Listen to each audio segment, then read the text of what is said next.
भागलपुर जिले के पीरपैंती प्रखंड के बाखरपुर धनपाल टोला मुख्य मार्ग पर एक भीषण सड़क हादसा हुआ है, जहां ट्रैक्टर और बाइक की आमने सामने जोरदार टक्कर में एक युवक की मौके पर ही मौत हो गई, जबकि 3 अन्य युवक गंभीर रूप से घायल हो गए। बताया जा रहा है कि टक्कर इतनी जबरदस्त थी कि बाइक सवार सिंटू कुमार ने घटना स्थल पर ही दम तोड़ दिया। मृतक बाखरपुर पश्चिमी निवासी प्रकाश मंडल का पुत्र बताया जा रहा है। वहीं इस हादसे में गोलू कुमार, रवि कुमार और मिथुन कुमार गंभीर रूप से घायल हो गए हैं, जिनकी स्थिति नाजुक बताई जा रही है। घटना के बाद इलाके में अफरा तफरी मच गई। स्थानीय लोगों और ग्रामीणों ने तत्परता दिखाते हुए सभी घायलों को तुरंत पीरपैंती अस्पताल पहुंचाया। वहीं सूचना मिलते ही बाखरपुर थाना पुलिस मौके पर पहुंची और पूरे मामले की जांच शुरू कर दी है। फिलहाल पुलिस हादसे के कारणों का पता लगाने में जुटी है। इस बाइक पे 4 लड़का सवार थे। इस घटना स्थल पे जो डेड बॉडी हो गया उस लड़का का नाम है सिंटू कुमार, प्रकाश मंडल के लड़के हैं, और जो कि 3 को रेफर किया गया है फिलहाल अभी पीरपैंती अस्पताल, जिसमें कि एक संतोष मंडल का लड़का का नाम है गोलू कुमार, और एक संजय मंडल का लड़का का नाम है रवि कुमार, और एक भीम मंडल का लड़का का नाम है नितिन कुमार। जो कि वो घर बनाना है या सपनों का आशियाना सजाना है, तो आइए भागलपुर के Shri Lakshmi Narayan marble and granite. यहाँ मिलेगा प्रीमियम क्वालिटी मार्बल, शानदार granite collection, modern design tiles, kitchen, सीढ़ी और फ्लोरिंग के लिए बेहतरीन विकल्प, उचित दाम, बेहतरीन क्वालिटी और पूरा भरोसा। आज ही विजिट करें Shri Lakshmi Narayan marble and granite, 0 mile, new bus stand, near hero showroom, Bhagalpur. Order और जानकारी के लिए अभी कॉल करें।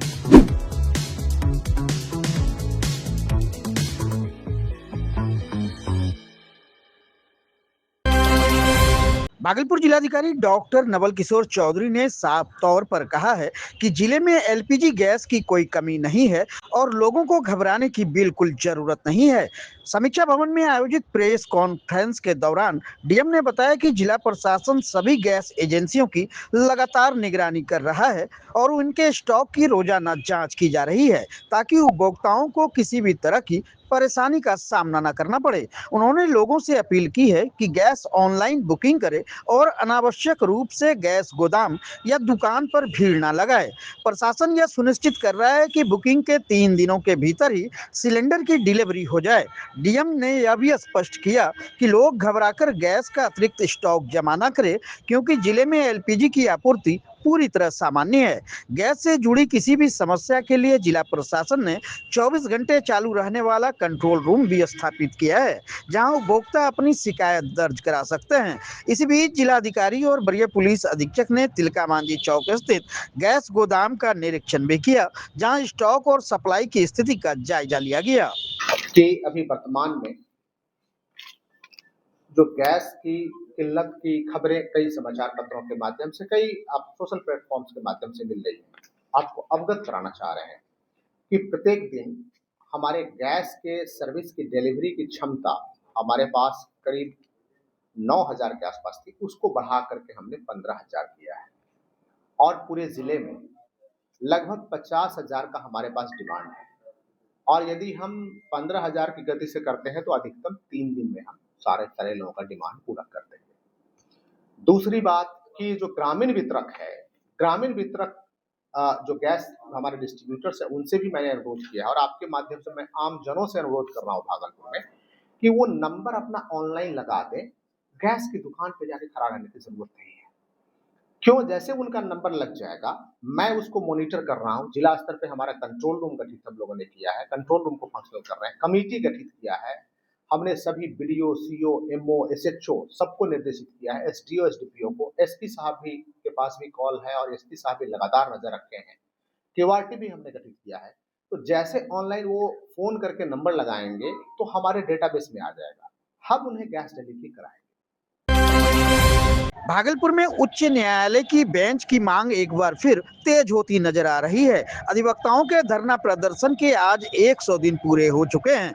कलेक्ट्रेट कार्यालय के पीछे जारी इस धरने में अधिवक्ताओं और सामाजिक संगठनों ने अपनी आवाज बुलंद की। उनका कहना है कि भागलपुर में हाईकोर्ट की बेंच की स्थापना अब वक्त की जरूरत बन चुकी है।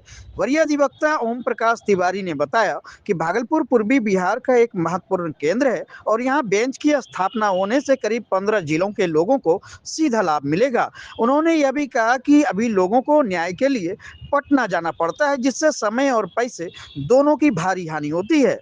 अधिवक्ताओं ने यह भी साफ कर दिया कि अगर सरकार जल्द सकारात्मक कदम नहीं उठाती है तो आंदोलन को और तेज किया जाएगा। अब रणनीति के तहत इस आंदोलन को आसपास के जिलों तक विस्तार दिया जा रहा है ताकि इसे व्यापक जन समर्थन मिल सके। वहीं अधिवक्ता मुकेश कुमार ठाकुर ने भी सरकार से इस जनहित के मुद्दे पर शीघ्र निर्णय लेने की मांग की है। पूरे बिहार में जो पूर्वी बिहार है उसकी हृदय स्थली है और यहाँ के अधिवक्ताओं के द्वारा और यहाँ के जन समाज के द्वारा और सामाजिक संगठनों के द्वारा 1967 से भागलपुर में मांग चल रही है कि यहाँ या तो पटना उच्च न्यायालय का सर्किट बेंच घोषणा किया जाए या खंडपीठ बनाई जाए। और उस समय से सतत हमारा ये डिमांड चला आ रहा है, कभी जिला विधिक संघ के माध्यम से, कभी सामाजिक संगठनों के माध्यम से और कभी अलग अभी जो है जिला विधिक संघ से जुड़े हुए अधिवक्तागण जो हैं अलग अलग फोरम अपना बना के इस मांग को और इस संघर्ष को और इस लड़ाई को लड़ रहे हैं। बहुत जगह से भरोसा मिला है, हम लोग एमएलसी महोदय को ज्ञापन सौंपे, वही बोले कि आगे बात बढ़ाएंगे और ये कार्यक्रम का है कि गरीब लोगों को सुलभ न्याय, सस्ता न्याय मिलेगा और ये हो जाने से आसपास के जिले को बहुत लाभ मिलेगा। भागलपुर जिले के गोपालपुर थाना क्षेत्र में जमीन विवाद ने हिंसक रूप ले लिया, जहां लाठी डंडों से हुए हमले में 2 लोग गंभीर रूप से घायल हो गए हैं। घायलों की पहचान भुवनेश्वर यादव और हिना देवी के रूप में हुई है, जिन्हें इलाज के लिए मायागंज अस्पताल में भर्ती कराया गया है। बताया जा रहा है कि करीब 1 बीघा जमीन को लेकर परिवार के बीच लंबे समय से विवाद चल रहा था। पहले जमीन को बराबर बांटने की बात तय हुई थी, लेकिन आरोप है कि प्रकाश यादव ज्यादा जमीन की मांग कर रहा था। जब परिवार ने इसका विरोध किया तो वह अपने साथियों के साथ मिलकर आक्रोशित हो गया और लाठी डंडों से हमला कर दिया। घायल पक्ष के वृद्ध पिता का आरोप है कि इस दौरान उनके बेटे समेत परिवार के अन्य सदस्यों को बेरहमी से पीटा गया। स्थानीय लोगों की मदद से सभी घायलों को तुरंत अस्पताल पहुंचाया गया, जहां उनका इलाज जारी है। पीड़ित परिवार ने यह भी आरोप लगाया है कि पहले ही पुलिस को विवाद की सूचना दी गई थी, लेकिन समय रहते कार्रवाई नहीं हुई। फिलहाल पुलिस पूरे मामले की जांच में जुटी है और आरोपियों के खिलाफ सख्त कार्रवाई की मांग की जा रही है। जमीन कितना जमीन जमीन है 1 बीघा। 1 बीघा। वही में घर मकान है, इसीलिए मैं प्रकाश यादव, गोपालपुर। भागलपुर के गोराडी थाना क्षेत्र में जमीन विवाद ने एक बार फिर हिंसक रूप ले लिया, जहां एक ही परिवार के कई लोगों पर जानलेवा हमला किया गया। इस हमले में महेश दास और उसके परिवार के कई सदस्य गंभीर रूप से घायल हो गए, जिन्हें इलाज के लिए मायागंज अस्पताल में भर्ती कराया गया है। जानकारी के अनुसार बबलू दास, शिवदास और फूलन देवी समेत करीब 10 लोगों ने मिलकर इस घटना को अंजाम दिया है। आरोप है कि हमलावरों ने लाठी डंडे और अन्य हथियारों से बेरहमी से पिटाई की। बताया जा रहा है कि यह विवाद करीब 9 साल पुराना है, जो बच्चों के बीच हुए झगड़े से शुरू हुआ था और अब तक चला आ रहा है। पीड़ित पक्ष का आरोप है कि आरोपियों द्वारा लगातार समझौते का दबाव बनाया जा रहा था और इनकार करने पर पूरे परिवार पर हमला कर दिया गया।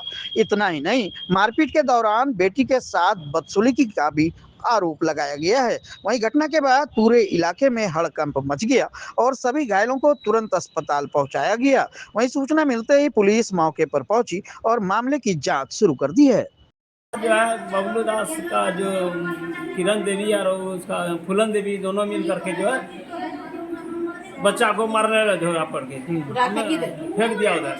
उसको देख रहा तमाशा, हमारा गोतिया अभी सब मिला, हमें अकेला, भाई में अकेला है, मेरे पीठ में कोई नहीं है, मेरे पिताजी से बच्चे मर गया और बार बार लेकर के कितने से हमको दुश्मनी करवा के हमको मरवाने का प्रयास कर रहा है। 9 साल पुराने मामले में गवाही के लिए बुलाया था, समय पर नहीं आए। न गवाही कंप्रोमाइज क्यों नहीं करते? कंप्रोमाइज के लिए हम पहले भी हमको मारा उसी का खुन्नस निकाला है हमको जान मारने की ही नियत से मारा गया है। भागलपुर के नाथनगर स्थित बाबा मनस्कामना नाथ मंदिर परिसर में आयोजित श्री श्री 1008 चंडी महायज्ञ के अवसर पर भव्य कलश शोभा यात्रा निकाली गई। इस शोभा यात्रा में हजारों की संख्या में महिला पुरुष श्रद्धालुओं ने भाग लिया और पूरा माहौल भक्तिमय हो गया। कलश यात्रा मंदिर परिसर से निकलकर विभिन्न मार्गों का भ्रमण करते हुए पुनः मंदिर पहुंची। इस दौरान श्रद्धालु जयकारों और भक्ति गीतों में लीन नजर आए। मंदिर समिति के अनुसार गुरुवार से विधिवत सतचंडी महायज्ञ का शुभारंभ होगा। चैत्र नवरात्र के प्रथम दिन पंचांग पूजन, मंडप प्रवेश और अग्नि मंथन के साथ यज्ञ की शुरुआत की जाएगी। साथ ही अभिजीत मुहूर्त में कलश की स्थापना भी होगी। इस विशेष अवसर पर मां शैलपुत्री का दर्शन और पूजन किया जाएगा। यज्ञाचार्य माना शुक्ला के निर्देशन में यह धार्मिक अनुष्ठान संपन्न होगा, जबकि यजमान के रूप में शंकर राज पटेल मौजूद रहेंगे।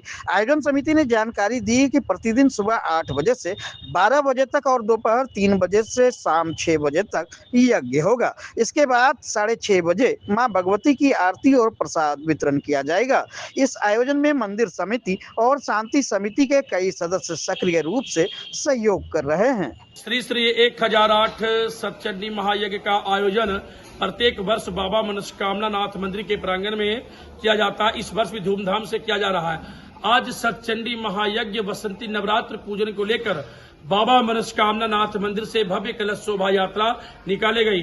शोभा यात्रा नाथनगर सीटीएस रोड होते हुए नरसिंह वन ठकुरबाड़ी पुनः पीपरपाती सुभाष पार्क केवी लाल रोड होते हुए मंदिर आई।